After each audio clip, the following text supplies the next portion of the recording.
So what we want to do now is we want to play exactly what Stephen A. Smith had to say yesterday on ESPN First Take. It's not very long. And then we're going to come back and react to his comments. Take a listen to what he had to say here. What I can tell you is this.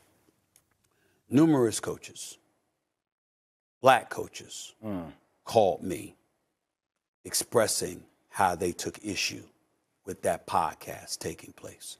And I think you know enough to know that that's true. Some of them felt very salty about that. We certainly are not blaming J.J. Redick.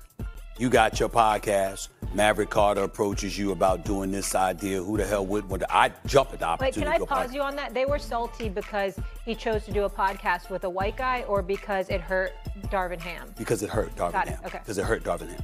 So any of us would do a podcast with LeBron James. Anybody who says otherwise, that they wouldn't do a podcast with LeBron James, is lying through their damn teeth. I know I would. I know you would. I know Wendy would. I know anybody would. That would be an honor for us because he's one of the greatest who have ever played, and he's a basketball savant.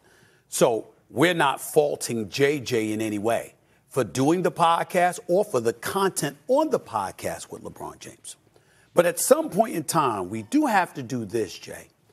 As I said to Wendy last week, we have to remember the things that we've said about LeBron James as it pertains to his brilliance, as it pertains to controlling a narrative, as it pertains to being.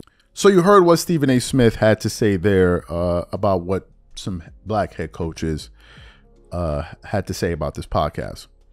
If I'm being 100% sincere with you, it is not something that even occurred to me. It never occurred to me. The thought never even came to me. Like, could this podcast lead to some black head coaches feeling a certain way about it? No, it really didn't. So then the question then becomes, because he said they contacted him, why would they feel a particular way about it? Well, let's look at it.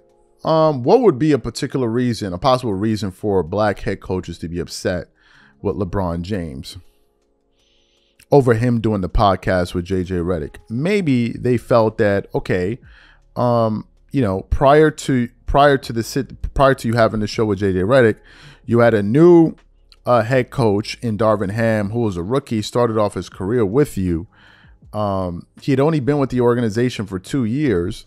And instead of helping a black head coach get a foothold or a toehold within the NBA, you do everything in your power to either get him fired or not stop him from getting fired. And maybe some black head coaches were looking at LeBron to say, bro, they're not that many of them in the NBA. So why don't you do your best to ensure that this guy retains his position as a head coach? And then if you couple that with the fact that a lot of people were upset over the Lakers firing Darvin Ham, then this could be a possibility. But nevertheless, it wasn't something that occurred to I never processed this situation. And while I was processing and thought about, well, what would black coaches think about him doing a sit down with JJ Redick? Could that be an angle? Possibly, but I don't really see it being such a big deal. The reason I say that is because although Darvin Ham only lasted 2 years, I think Frank Vogel only lasted 3 years.